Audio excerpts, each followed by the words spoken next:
નમસ્તે વિદ્યાર્થી મિત્રો, શ્રી યુનિવર્સલ સ્કૂલ દ્વારા આયોજિત ઓનલાઈન શિક્ષણમાં આપ સૌનું હાર્દિક સ્વાગત છે. કલ્ચર એટલે કે ગુજરાતી વિષયમાં આપણે પાઠ 4 સસ્તાની પાછળ કૂતરો તેનો આપણે અભ્યાસ કરી રહ્યા છીએ.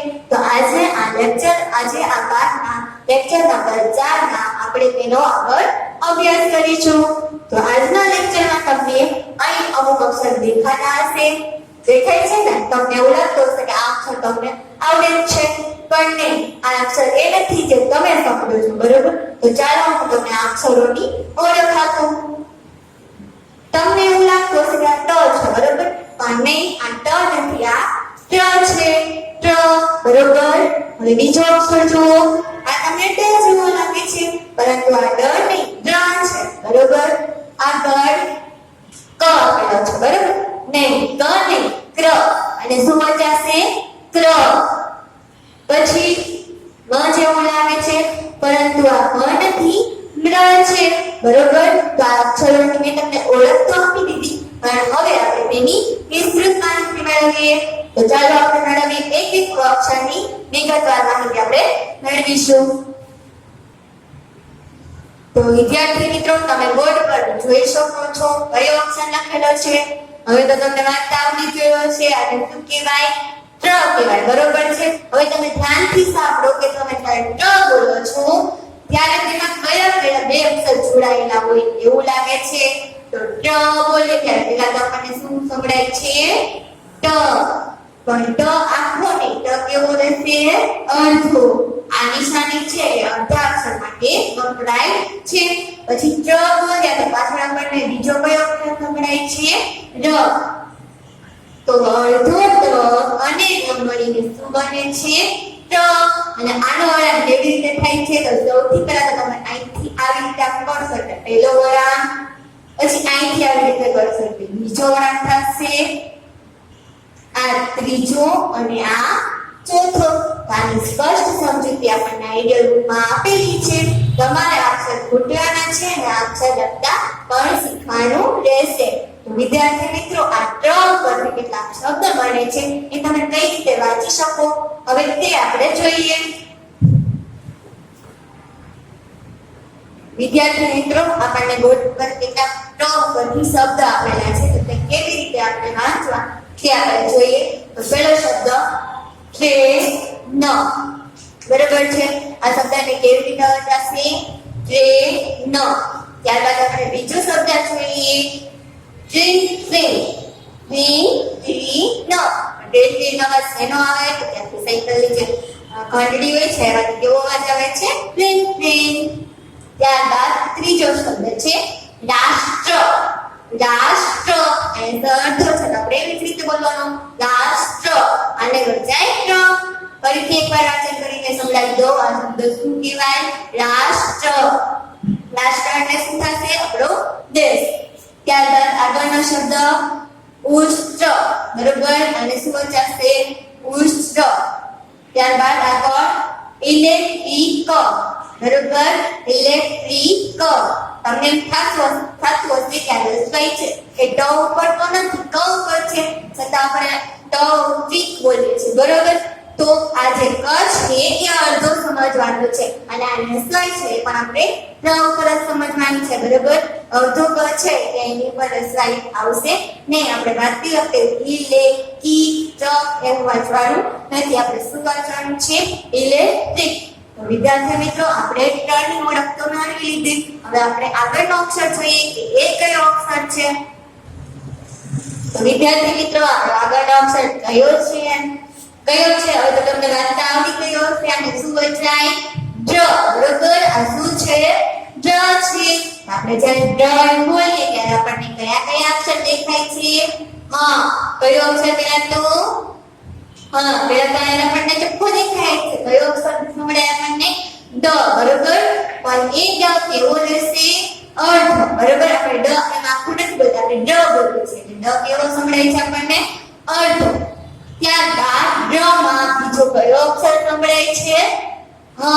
ડ ની સાથે આપણને ડ સંભળાય છે. એટલે આ જે ડ છે એ અડધો ડ અને ર બંને મળીને બનેલો છે, બરોબર. હવે આ અક્ષર કેવી રીતે આપણને મળ્યો એ તો આપણને ખબર પડી ગઈ છે. તો હવે આ અક્ષર ઉપરથી કેટલાક શબ્દો આવે છે જે હું તમને વાંચતા શીખવું છું. તો ચાલો જોઈએ. બ્રાઉન બ્રાઉન, ડ આવ્યો એમાં. બ્રાઉન બ્રાઉન કોણ બોલે છે? દેવકો બોલે છે, બરોબર ને? તમે સાંભળેલું હશે. તો આને વચાય બ્રાઉન બ્રાઉન, બરોબર. ત્યારબાદ આગળ ડ્રમ. ડ્રમ એટલે ડ્રમ, બરોબર છે. આપણે ડ્રમ છે એ બગાડવાના હોય છે, જેવી રીતે સંગીતના બીજા સાધનો હોય છે તેવી જ રીતે ડ્રમ પણ એક સાધન છે સંગીતનું. તો આને વચાશે ડ્રમ. ત્યારબાદ ત્રીજો શબ્દ જોઈએ. Dragon fruit. ડ્રેગન ફ્રૂટ એક પ્રકારનું ફળ છે અને આ જે છે એ ઇંગ્લિશ વર્ડ છે, બરોબર. તો ડ્રેગન ફ્રૂટ આને વચાય શું? ડ્રેગન ફ્રૂટ, બરોબર. હવે આગળનો શબ્દ જોઈએ. ડ્રામા. શું વચાશે આને? ડ્રામા.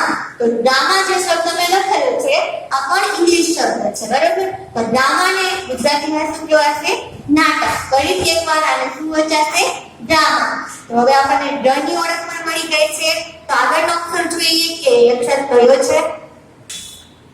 તો આગળનો આપણો શબ્દ કયો છે કે તમે બોર્ડ પર જોઈ શકો છો.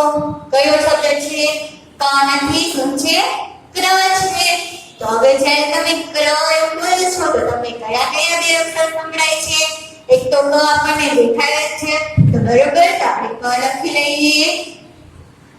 ક્ર બોલીએ એમાં ક કેવો આવશે? અર્ધો. અને એની સાથે કોણ આવશે બીજું?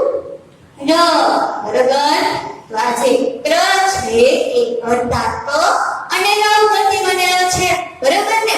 બે અક્ષર જોડાઈને આ એક અક્ષર બનેલો છે. આને આપણે કયો અક્ષર કહી શકીએ? જોડાક્ષર. તો આપણે અત્યાર સુધીમાં જેટલા પણ અક્ષર સમજ્યા એ બધા કેવા હતા? જોડાક્ષર હતા. તો હવે આ ક્ર ઉપરથી આપણે કેટલાક શબ્દોનું વાંચન કરતા શીખીએ. તો ચાલો જોઈએ કે આપણે ક્ર ઉપરથી કેવા કેવા શબ્દો બનાવી શકીએ. ચાલો. પહેલું ક્રમિક, બરોબર. પહેલો શબ્દને શું વચાય? ક્રમિક. ત્યારબાદ બીજો શબ્દ જોઈએ. ક્રમ. ક્રમ એટલે શું? તો કે લાઈનમાં આપણે ગોઠવીએ એને શું કહેવાય? ક્રમ કહેવાય. ત્યારબાદ ત્રીજો શબ્દ કૃષ્ણા, બરોબર. છોકરીનું નામ છે કૃષ્ણા. ત્યારબાદ ચોથો શબ્દ ત્રિષા, આ પણ એક છોકરીનું નામ છે. ત્યારબાદ પાંચમો શબ્દ ક્રીના, આ પણ એક છોકરીનું નામ છે, બરોબર. તો તમારે પણ આ ક્ર ઉપરથી કેટલાક શબ્દો બનતા હોય એને વાંચતા અને લખતા શીખવાનું છે. તો વિદ્યાર્થી મિત્રો, આપણે ક્ર વિશે માહિતી મેળવી અને તેના ઉપરથી જે બનતા શબ્દો છે તેને વાંચતા પણ આપણે શીખ્યા. તો હવે આપણે આગળનો અક્ષર જોઈએ કે આગળનો અક્ષર કયો છે. તો વિદ્યાર્થી મિત્રો, તમે આગળનો અક્ષર બોર્ડ પર જોઈ શકો છો. કયો છે? મેં હમણાં શીખવ્યું અને વત્તા શું છે? મ્ર છે, બરોબર. તમારે ધ્યાન રાખવાનું છે કે તમે આને બંધ ખાલી વાટી ન લેવાનું. શું વાંચવાનું છે? મ્ર, બરોબર. તો હું જ્યારે મ્ર બોલીશ ત્યારે તમને શું સંભળાવાનું બીજું? એની સાથે શું હતું? મ અને એની સાથે ર. આ બે અક્ષર મ અને ર આ બંને મળીને શું બની જાય છે? મ્ર બની જાય છે. તો આ જે મ્ર છે એની પરથી કેટલાક શબ્દો પણ બને છે. તો એ શબ્દો તમે કેવી રીતે વાંચશો? તો ચાલો આપણે જોઈએ એ શબ્દ આપણે કેવી રીતે વાંચી શકીએ. તો અહીં તમને કેટલાક શબ્દ આપેલા છે એ આપણે વાંચીએ. વિનમ્ર, બરોબર. પહેલો શબ્દ શું છે? વિનમ્ર, બરોબર. ત્યારબાદ બીજો શબ્દ ધૂમ્રપાન. ધૂમ્રપાન, બરોબર. ત્યારબાદ ત્રીજો શબ્દ સમ્રાટ. સમ્રાટ. ચોથો શબ્દ જોઈએ તામ્રપત્ર. તામ્રપત્ર. ત્યારબાદ છેલ્લો શબ્દ નમ્રતા. તો વિદ્યાર્થી મિત્રો, તમે અહીં આપણે કેટલાક જોડાક્ષરો શીખ્યા, તેની ઉપરથી કેટલાક શબ્દો એને વાંચતા શીખ્યા. તો હવે આવા જોડાક્ષર ઉપરથી એક પ્રશ્ન છે જે આપણે હવે જોઈએ. વિદ્યાર્થી મિત્રો, આપણે આપણે આગળનો પ્રશ્ન જોઈએ કે શું છે ત્ર દ્ર ક્ર અને મ્ર પર રાઉન્ડ કરો તો આ ચાર અક્ષર જે આપણે હમણાં શીખી ગયા એ ચાર અક્ષર આપણે આ જે શબ્દ આપેલા છે એમાંથી શોધવાના છે અને એની ઉપર રાઉન્ડ કરવાનું છે તો ચાલો જોઈએ ટ્રેન બરોબર પેલો શબ્દ શું આપેલો છે આપણને ટ્રેન તો ટ્રેન ના અક્ષર છે એ કયો છે ત્ર છે તો આપણે ત્ર માં રાઉન્ડ કરવાનું છે તો ચાલો આપણે ત્ર માં રાઉન્ડ કરી દઈએ ટ્રેન શબ્દમાં આપણને ત્ર મળી ગયો છે હવે બીજો શબ્દ જોઈએ તો બીજો શબ્દ શું છે ડ્રેસ તો ડ્રેસ માં દ્રવ્ય છે અહીંયા આગળ છે આપણે મળી ગયું છે તો આપણે તેની પર રાઉન્ડ કરી દઈએ ડ્રેસ શબ્દમાં પણ આપણને દ્ર મળી ગયો છે હવે આપણે આગળનો શબ્દ જોઈએ કે આગળનો શબ્દ શું છે ક્રમ શબ્દમાં ક્રમ ક્યાં છે પહેલા છે તો આપણે એની ઉપર રાઉન્ડ કરી દઈએ ત્યારબાદ ચોથો શબ્દ સમ્રાટ તો આમાંથી કયો અક્ષર જોડાક્ષર છે કયા અક્ષર પર આપણે રાઉન્ડ કરીશું તેની બાજુમાં જે મ્ર આપેલું છે તેની પર આપણે રાઉન્ડ કરવાનું છે તો ચાલો કરી દઈએ સમ્રાટમાં આપણે તેની પર રાઉન્ડ કર્યું મ્ર ઉપર હવે આગળનો શબ્દ જોઈએ રાષ્ટ્ર બરોબર રાષ્ટ્ર શબ્દ છે એમાં આપણે કયા અક્ષર પર રાઉન્ડ કરવાનું રહેશે છેલ્લે જે ટ આપેલો છે એની પર રાઉન્ડ કરવાનું છે તો ચાલો ટ ઉપર રાઉન્ડ કરી દઈએ રાષ્ટ્રમાં આપણે ટ ઉપર રાઉન્ડ કર્યું હવે આગળનો શબ્દ જોઈએ ડ્રમ શબ્દ છે એમાં કયો અક્ષર આવશે કે જેની પર આપણે રાઉન્ડ કરીશું ડ્ર ઉપર બરોબર તો ડ્ર ઉપર આપણે રાઉન્ડ કરી દઈએ ડ્રમ શબ્દમાં આપણે ડ્ર ઉપર રાઉન્ડ કરી દીધું છે હવે આપણે આગળનો શબ્દ જોઈએ કે આગળનો શબ્દ કયો છે ક્રિયા બરોબર ક્રિયા શબ્દ છે એમાં આપણે કયા અક્ષર પર રાઉન્ડ કરીશું ક્રિ ઉપર બરોબર ને કારણ કે ક્ર છે એ જોડાક્ષર છે તો તેની ઉપર આપણે રાઉન્ડ કરી દેશું આગળનો શબ્દ જોઈએ નમ્રતા નમ્રતામાં કયો અક્ષર છે કે જે જોડાક્ષર છે અને તેની પર આપણે રાઉન્ડ કરવાનું છે નની બાજુમાં આવેલો છે મ્ર એની પર આપણે રાઉન્ડ કરી દઈએ નમ્રતા શબ્દમાં આપણે કોની પર રાઉન્ડ કર્યું છે મ્ર પર ચાલો હવે આગળનો શબ્દ છે કે આગળનો શબ્દ કયો છે ત્રિન શબ્દમાં શેની પર રાઉન્ડ આવશે ત્રિ ઉપર કારણ કે એની સાથે ટ જોડાયેલો છે ત્રિન શબ્દમાં ત્રિ ઉપર રાઉન્ડ બરોબર હવે આગળનો શબ્દ જોવો જોઈએ કે શું છે એડ્રેસ એડ્રેસ શબ્દમાં આપણે શેની પર રાઉન્ડ કરવાનું રહેશે એની બાજુમાં જે ડ આપેલું છે એની પર તો ચાલો આપણે ડ ઉપર રાઉન્ડ કરી દઈએ એડ્રેસ શબ્દમાં આપણે ડ ઉપર રાઉન્ડ કરી દીધું છે તો આગળનો શબ્દ જુઓ કે આગળનો શબ્દ કયો છે વિક્રમ વિક્રમ શબ્દમાં કયો જોડાક્ષર આવેલો છે વિક્રમ શબ્દમાં આપેલો છે ક્ર આપણે ક્ર ઉપર રાઉન્ડ કરી દઈએ વિક્રમ શબ્દમાં આપણે શેની પર રાઉન્ડ કર્યું ક્ર ઉપર હવે આગળનો શબ્દ આપણે જોઈએ ધૂમ્ર બરોબર તો ધૂમ્ર જે શબ્દ છે એની ઉપર આપણને આ ચારમાંથી કયો અક્ષર મળેલો છે મ્ર બરોબર તો આપણે મ્ર ઉપર રાઉન્ડ કરવાનું રહેશે ધૂમ્ર બરોબર એ શબ્દમાં આપણે મ્ર ઉપર રાઉન્ડ કરી દીધું છે હવે આપણે આગળનો શબ્દ જોઈએ ઇલેક્ટ્રિક શબ્દમાં ક અને ડ જોડાયેલા છે એ તો આપણે અંદર જ જોયેલું છે તો ઇલેક્ટ્રિક શબ્દ છે એમાં આપણે શેની ઉપર રાઉન્ડ કરવાનું રહેશે ટ ઉપર બરોબર છે તો ચાલો આપણે એની પર રાઉન્ડ કરી દઈએ ટ શબ્દ ઉપર બરોબર ટ અક્ષર ઉપર તો ઇલેક્ટ્રિક શબ્દમાં આપણે શેની પર રાઉન્ડ કરેલું છે ટ ઉપર હવે આપણે આગળનો શબ્દ જોઈએ કે આગળનો શબ્દ શું છે ડ્રાઈવર શબ્દ છે એનાથી આ ચાર આપણને શું મળે જોઈએ છે, ડ મળે છે તો આપણે ડ ઉપર રાઉન્ડ કરી દઈએ. ડ્રાઈવર શબ્દમાં આપણે ડ ઉપર રાઉન્ડ કરી દીધું છે. હવે આગળનો અક્ષર જોઈએ, આગળનો શબ્દ જોઈએ કે કયો છે? પરાક્રમ. પરાક્રમ શબ્દમાં કયો જોડાક્ષર આપણને દેખાય છે? ક્ર. તો આપણે ક્ર ઉપર રાઉન્ડ કરી દઈએ. પરાક્રમ આ શબ્દમાં આપણને ક્ર મળ્યો, એની ઉપર આપણે રાઉન્ડ કરી દીધું છે. હવે આગળનો શબ્દ જોઈએ કે કયો છે? આમ્રપાલી. આમ્રપાલી આ શબ્દમાં કયો જોડાક્ષર આવેલો છે? મ્ર. બરોબર, તો મ્ર ઉપર આપણે રાઉન્ડ કરી દઈએ.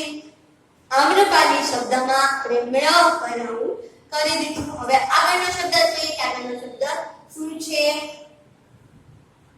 ટ્રેક્ટર.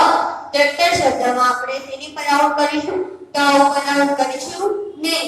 આ ફક્ત ટ છે, આપણે શેની પર રાઉન્ડ કરવાનું છે? ટ ઉપર. તો ટ ક્યાં છે? શરૂઆતમાં છે, તો ચાલો આપણે એની પર રાઉન્ડ કરી દઈએ. ટ્રેક્ટર શબ્દમાં આપણે શેની પર રાઉન્ડ કર્યું? ટ ઉપર. હવે આપણે આગળનો શબ્દ જોઈએ ડાંગરા. તો આ જે શબ્દ છે એમાં જોડાક્ષર કેટલા છે? 2. બરોબર, 2 વાર ડ આપેલું છે તો આપણે બંને ડ ઉપર રાઉન્ડ કરીશું. આ પેલો ડ અને આ બીજો ડ.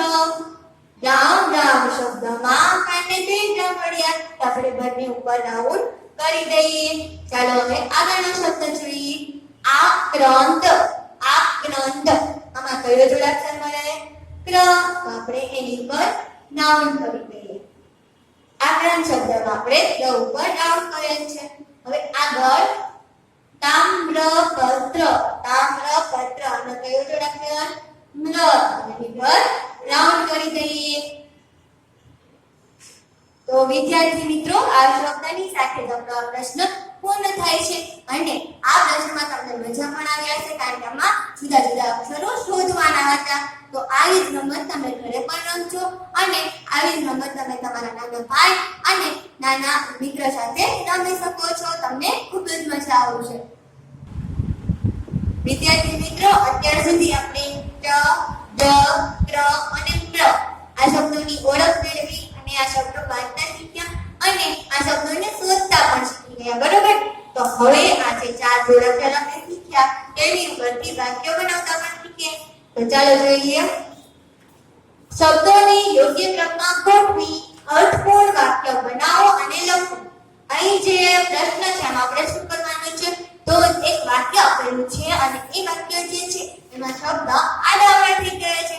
આપણે એ શબ્દને વ્યવસ્થિત ક્રમમાં ગોઠવીને એક વ્યવસ્થિત સરસ મજાનું વાક્ય બનાવવાનું છે. તો ચાલો જોઈએ. પહેલું વાક્ય કયું છે? ફરવા ગયા અમે ટ્રેનમાં બેસીને. આવી રીતે કોઈ બોલે કે ટ્રેનમાં બેસીને ફરવા કેમ હોય? તો આવી રીતે બોલે ફરવા ગયા અમે ટ્રેનમાં બેસીને નહીં. આ વાક્ય કેવું થઈ ગયું છે? આડાઅવળું થઈ ગયું છે. તો ચાલો આપણે એને લાઈનમાં ગોઠવીએ. તો આપણે કોઈ પણ વાક્ય બોલે ત્યારે શરૂઆતમાં શું બોલીશું? અમે. તો ચાલો લખીએ અમે. હવે જો આપણે એમ લખીએ ફરવા ગયા તો આ શબ્દ તો દાખલી જાય. અમે ફરવા ગયા ટ્રેનમાં બેસીને એવું થશે નહીં. એટલે આપણે આ જે અક્ષરો આપેલા છે તે લખીએ. તો શું છે? ટ્રેનમાં બેસીને.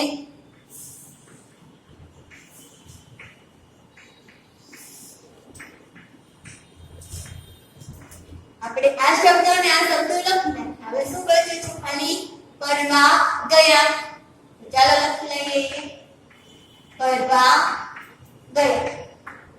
આપણે વાક્ય જોઈ લઈએ કે બરોબર બન્યું છે કે નહીં. અમે ટ્રેનમાં બેસીને ફરવા ગયા. તો વાક્ય કેવું લાગ્યું? એકદમ વ્યવસ્થિત છે. આમાં એક પણ અક્ષર આડાઅવળા રહ્યા નથી. તો હવે આપણે બીજું વાક્ય જોઈએ. હોશિયાર છે અને નમ્રતા વિક્રમ. કોઈ પણ વ્યક્તિ બે વ્યક્તિ હોશિયાર હોય તો આપણે હોશિયાર છે નમ્રતા ને વિક્રમ એવું બોલતા નથી. પહેલા આપણે નામ બોલે અને પછી એમ કહીએ કે તે હોશિયાર છે. તો આજે આપણને વાક્ય આપેલું છે એમાં કયા કયા નામ આપેલા છે? એક તો નમ્રતા અને એક તો વિક્રમ. આ બે નામ આપેલા છે. તો આ બંને નામમાંથી તમે કોઈ પણ નામ પેલા લઈ શકો. પેલા તમે વિક્રમ અને નમ્રતા એમ પણ બોલી શકો અને નમ્રતા અને વિક્રમ એમ પણ બોલી શકીએ. તો આપણે લડીશ ફર્સ્ટ રાખીએ, બરાબર ને? તો પેલા કોણ આવશે? નમ્રતા. નમ્રતા, બરાબર. હવે વિક્રમ ડાયરેક્ટ લખી નાખશું. આપણે બે નામ બોલીએ તો વચ્ચે શું બોલીએ? અને બોલીએ. નમ્રતા આપણે લખી દીધું હોય તો રાઈટ કરીએ. હવે આપણે શું લખવાના છે? અને એની ઉપર પણ રાઈટ. હવે આપણે બીજું નામ લખીશું એટલે કોણ? વિક્રમ. નમ્રતા અને વિક્રમ આટલું લખ્યું. તો હવે આ શબ્દો બચ્યા છે, બરાબર ને? તો હવે એ શબ્દ આપણે અહીંયા લખી નાખીએ.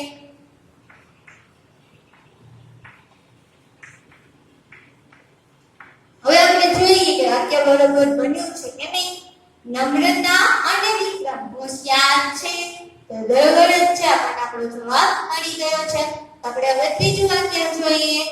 ફૂલ પર બેસે છે પતંગ, બરોબર. આવા શબ્દો આપણને આપેલા છે. તો હવે આમાંથી આપણે વ્યવસ્થિત વાક્ય બનાવવાનું રહેશે, બરોબર. તો ફૂલ પર બેસે છે પતંગ. બેસે છે એ પહેલા લેશું કે પતંગ પહેલા લેશું? શું લેશું? પતંગ, બરોબર. પતંગિયું આ શબ્દ આપણે લખી નાખીએ છીએ, એની પર આપણે રાઈટ કરી દઈએ. હવે બેસે છે તો આપણે પતંગિયું બેસે છે એમ લખવું. તો આ ફૂલ પર પાછળ લખવું પડશે, બરોબર. તો આપણે વાક્ય શું બનશે? પતંગિયું બેસે છે ફૂલ પર. તો એ વાક્ય પણ બરોબર નથી. તો હવે આપણે કયો શબ્દ લઈ શકીએ? ફૂલ પર, બરોબર. પતંગિયું ફૂલ પર. આ શબ્દ આપણે લખી લીધા છે. તો બચ્યું શું? બેસે છે. તો એ લખી લઈએ. બેસે છે. એકવાર આપણે વાક્ય વાંચી લઈએ કે આપણે જે વાક્ય બનાવ્યું છે વ્યવસ્થિત બન્યું છે કે નહીં. પતંગિયું ફૂલ પર બેસે છે. વ્યવસ્થિત અને અર્થપૂર્ણ વાક્ય છે એટલે આપણે આપણો જવાબ મળી ગયો છે. હવે આપણે ચોથું વાક્ય જોઈએ. બસ ચલાવીને પાવાગઢ ગયા ડ્રાઈવર, બરાબર છે. શબ્દ અડાવડા થઈ ગયા છે એ આપણે લાઈનમાં ગોઠવીએ. તો બસ ચલાવીને એક આગળ છે તો આપણે પાવાગઢ ગયા એવું આગળ લઈએ તો શું બને? પાવાગઢ ગયા ડ્રાઈવર બસ ચલાવીને એવું થશે નહીં. તો હવે આપણે ડ્રાઈવર શબ્દ આગળ લઈએ. ડ્રાઈવર પાવાગઢ ગયા બસ ચલાવીને એ શબ્દ પાછળ વયો જશે. ડ્રાઈવર પાવાગઢ ગયા બસ ચલાવીને નહીં, એવું વાક્ય બને નહીં. આપણે બીજું આ લેશું પાવાગઢ. સોરી, આની આપણે શું લેશું? આ લેશું બસ ચલાવીને. બસ ચલાવીને, બરોબર. આ શબ્દ અને આ શબ્દ બંને આપણે લખી લીધા. જે બચ્યું છે એ આપણે લખીએ. તો શું બચ્યું? પાવાગઢ ગયા. એકવાર વાક્યનું વાચન કરી લઈએ. ડ્રાઈવર બસ ચલાવીને પાવાગઢ ગયા. તો અર્થપૂર્ણ વાક્ય છે ને મિત્રો. તો આપણો જવાબ જ છે, બરોબર. તો હવે આપણે આગળના પ્રશ્ન જોઈએ. પાંચમું વાક્ય જોઈએ. લીંબુ શરબત પીધું સ્ટ્રોથી કાગડા, બરોબર. કોઈ પણ આ લીંબુ શરબત પીધું તો આપણે પેલા એનું નામ લખીએ. તો આમાં કોનું નામ આપેલું છે? કાગડાનું. કાગડો કોણ છે? એક પક્ષી છે. તો ચાલો આપણે પેલા નામ લખી લઈએ. કાગડાએ. હવે આ દનાથી આપણે કયો શબ્દ લઈ શકીએ? કાગડાએ લીંબુ શરબત પીધું. એ વાક્ય તો બરાબર બની છે, પણ આ સ્ટ્રોથી એ તો બાકી રહી જાય, બરાબર ને? તો હવે આ દનાથી પહેલા આપણે સ્ટ્રોથી એ શબ્દ લેશું. સ્ટ્રોથી વધ્યું શું? લીંબુ શરબત પીધું. તો હવે એ આપણે લખી લઈએ.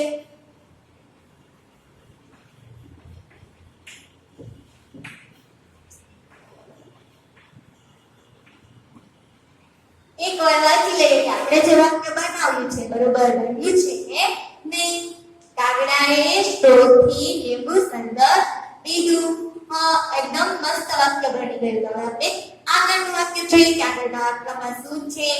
કરે છે પરાક્રમો છોટા ભીમ, બરોબર. છોટા ભીમ સિરિયલ તમને ખૂબ જ લોકપ્રિય છે, ખબર છે? તો આ છોટા ભીમ ઉપરથી આપણે વાક્ય બનાવવાનું છે. તો આમાં નામ કોણ છે? પહેલા છોટા ભીમ બરોબર એક નામ કહેવાય તો આપણે એ પહેલા લખી લેશું છોટા ભીમ હવે આપણે કરે છે પહેલા લખી નાખશું છોટા ભીમ કરે છે પરાક્રમ તો એ વાક્ય બરાબર બનશે નહીં એટલે આપણે હવે કયો શબ્દ લેશું પરાક્રમ છોટા ભીમ પરાક્રમ છેલ્લે બચ્યું શું તો કે કરે છે એ લખી લઈએ હવે એકવાર વાંચી લઈએ કે વાક્ય બરોબર બન્યું છે કે નહીં છોટા ભીમ પરાક્રમો કરે છે એટલે તમે સિરિયલમાં જોતા જશો એવા નવા નવા પરાક્રમો કરે છે બરાબર તો હવે આ વાક્ય કેવું મસ્ત બની ગયું છે આપણે આગળનું વાક્ય જોઈએ કે આગળના વાક્યમાં કેવી કેવી ભૂલો કરેલી છે ગુલાબી ફ્રોક પહેરેલું છે ઢીંગલીએ બરોબર આવું વાક્ય છે એને આપણે ગોઠવવાનું છે બરાબર તો આમાં પણ નામ શું તો કે ઢીંગલી બરાબર એક વસ્તુનું નામ છે ઢીંગલી એ આપણે પહેલા લખેલું છે ઢીંગલીએ હવે આ બેમાંથી કયો શબ્દ આવશે ગુલાબી ફ્રોક કે પહેર્યું છે ઢીંગલીએ પહેર્યું છે ગુલાબી ફ્રોક એવું બનશે નહીં તો આ શબ્દ આપણે લઈએ ઢીંગલીએ ગુલાબી ફ્રોક બચ્યું શું પહેર્યું છે તો એ લખી નાખીએ પહેર્યું છે ઢીંગલીએ ગુલાબી ફ્રોક પહેર્યું છે બરાબર ને તો આગળનું વાક્ય વાંચીએ રામે ધનુષ તોડ્યું શિવનું બરાબર તો હવે આમાં આપણને કયા બે નામ જોવા મળે તો રામ અને એક તો શિવનું તો રામે શિવ એવી રીતે થશે નહીં કે શિવનું રામે બરાબર ને ચાલો આપણે લખી લઈએ રામે શિવનું આપણે બે શબ્દ લખેલા બરાબર તો બચ્યું ધનુષ તોડ્યું એ લખી નાખીએ ધનુષ તોડ્યું આખું વાક્ય વાંચી લઈએ રામે શિવનું ધનુષ તોડ્યું બરાબર રામ ભગવાન છે શિવ ભગવાનનું ધનુષ તોડે છે એવું આપણે રામાયણમાં શીખી ગયા છે તો એ જ વાક્ય છે બરાબર તો હવે આપણને આપણો જવાબ મળી ગયો છે અને આ 8મા પ્રશ્નની સાથે આપણે આ પ્રશ્ન પણ પૂર્ણ કરી છીએ આવા જ કેટલાક પ્રશ્નો તમારી આઈડિયલી બુકમાં પણ આપેલા છે તો તે તમે જાતે કરવાનો પ્રયત્ન કરજો તો વિદ્યાર્થી મિત્રો આજના લેક્ચર નંબર 4 માં આપણે ડ ક્ર અને મ્ર બરોબર 4 અક્ષરની ઓળખ મેળવી છે અને આની ઉપરની શબ્દ અને વાક્યો વાંચતા શીખ્યા છીએ તો તમારે હજુ પણ ઘરે આ શબ્દોને વાંચવાની પ્રેક્ટિસ કરવાની છે કારણ કે આ શબ્દો જે છે એ થોડા અઘરા હોય એવું લાગે છે બરોબર પણ જો તમે પ્રેક્ટિસ કરશો ને તો તમને જરૂરથી એ વાંચતા અને લખતા આવડી જશે અને હવે આપણે જે પાઠ 4 નો અભ્યાસ કરી રહ્યા છીએ એનો આગળનો અભ્યાસ આપણે લેક્ચર નંબર